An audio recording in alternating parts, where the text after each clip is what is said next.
দেখা যায়।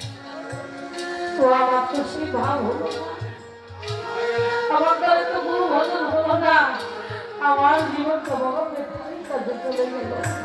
ভগবান পাগল যারা বানিয়ে তুমি গুরু ভজন করবে, তুমি তোমার মুর্শিদের দিকে লক্ষ্য করো, তোমার মুর্শিদ তার গুরুর জন্য তাহলে তুমি তোমার গুরু ভজন করবে।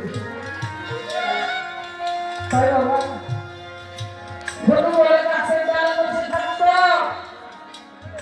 গুরু বলে জানতো যে রাম রাম দিলে জীবের পাপ চলে যায়, রাম রাম দিলে যদি জীবের পাপ চলে। গুরু তো চিনে না যে আমচন্দ্রকে যাইতেছে রাস্তা দিয়া, গুরু ডাকে রাম রাম রাম রাম রাম করে আমাকে ডাকি কেড়ে গাছের ডালে চেয়ে গেছে। হনুমান বলে বনের পশু, তুই যে নামকে ডাকছিস তাকে কিন্তু চিনিস? বলে আমি তাকে জীবনে একবার দেখি নাই, তাকে আমি চিনি না। বলে তাকে ডাকিস কিভাবে? তুই তাকে দেখছিস? বলে তাকে আমি দেখি নাই কিন্তু দেখাইতে পারি। দেখি নাই দেখাইতে পারি। বলো কিভাবে? বুকটারে ছিঁড়া দুটো ভাগ করে দিল।